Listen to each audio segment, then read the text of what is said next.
This is Urso. There is no joke in this shot. He is just sitting there, and he has been sitting there for a while. Every other video on this channel is about something being sold to you that does not work. This one is the opposite. This one is about the only thing I have covered that nobody can sell you at all. Last year, the World Health Organization published the flagship report of its Commission on Social Connection. The Commission had been running since 2023, which tells you they were already taking this seriously. The number they landed on, social disconnection affects roughly 1 in 6 people on Earth, and they link it to 871,000 deaths a year. And the distribution is not what people assume. The rates are highest among young people, and highest in lower-income countries, which cuts against the picture of loneliness as an old person's problem in a rich country. It's a public health number, like a disease. It is treated as one now, which is new, and which is why you have started seeing the headline everywhere. And you have definitely seen this version of it. Loneliness is as bad for you as smoking 15 cigarettes a day. Apparently I'm the unit of measurement now! That line comes from a real piece of work. 2010, Julianne Holt-Lunstad and colleagues, a meta-analysis pooling 148 studies and 308,000 people. It is not made up, and she is not a crank. But the line is wrong, and it is wrong in a specific way that almost nobody notices. The problem is not the number, it is the word. That 2010 paper did not measure loneliness. It measured social relationships as a composite. How big your network is, how often you see people, and how supported you feel, all bundled into one construct. Loneliness is a different thing. Loneliness is subjective. It is the gap between the connection you have and the connection you wanted. That specific variable was not the thing that got compared to cigarettes. So you've been quoting me wrong this whole time. Yay! And Holt-Lunstad herself has been clear about the comparison. It is a statement about the magnitude of a statistical risk across studies. It was never a laboratory equivalence. Nobody ran an experiment where one group was lonely and one group smoked. And while we're being careful, let me show you something I could have quietly left out. In her 2015 meta-analysis, the heterogeneity is 97.8%. That is a very large number, and I do not like it. Heterogeneity measures how much the studies disagree with each other. 97.8 means they disagree enormously. Different populations, different definitions, different follow-up. Other reviews in this area run 94%, 72%. It is a messy literature. There is also a known problem where studies that measure loneliness with a single question tend to overestimate the effect, because a single question misclassifies people. If a channel only tells you the scary number and never tells you this, ask yourself what else they left out.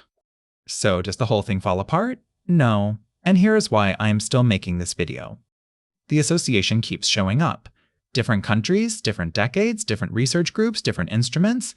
The Norwegian Tromsø study followed people from 1994 to 2023 and found it again. And there are mechanisms that are not mysterious. Sleep gets worse, blood pressure runs higher, inflammatory markers move, people who are isolated take their medication less reliably and go to the doctor later. None of those require anything mystical. They are ordinary paths from a social state to a physical outcome. There is also a line of work I found genuinely interesting, that part of how loneliness reaches mortality runs through the erosion of a sense of purpose. Not sadness, purpose.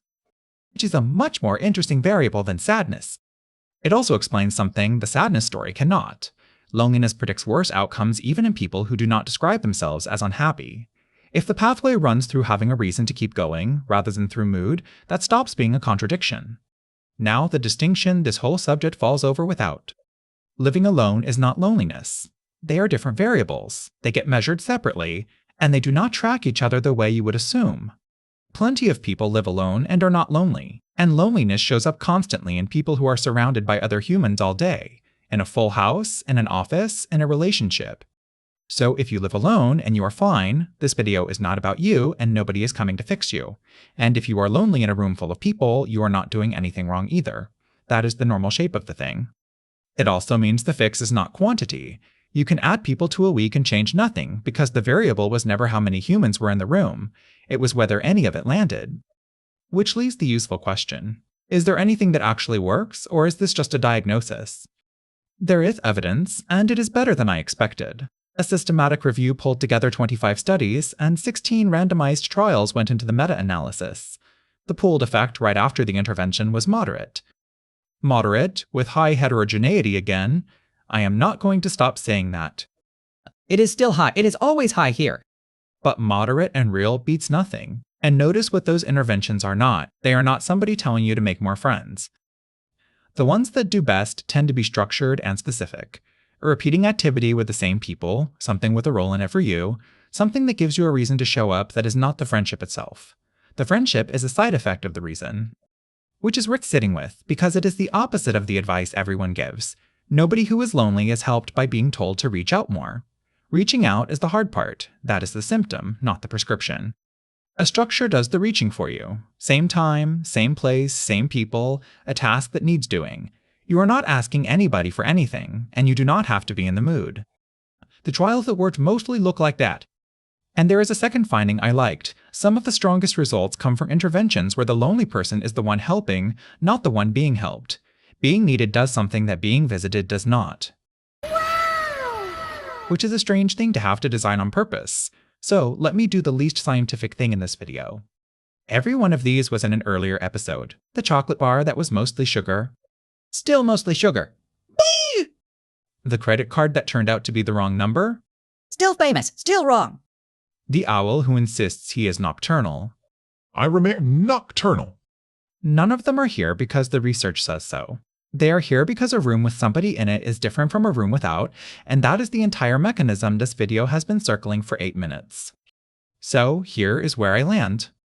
The 15 cigarettes line is a misquote of a real finding, and you should stop repeating it. The literature underneath it is messy, and the studies disagree a lot.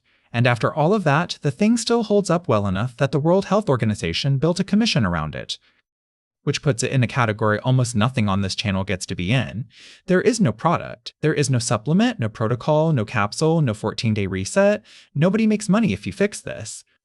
That is probably why it took until 2023 for anybody official to treat it as a health problem at all.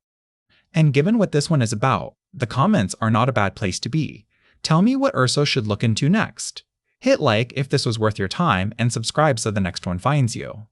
Step into the light.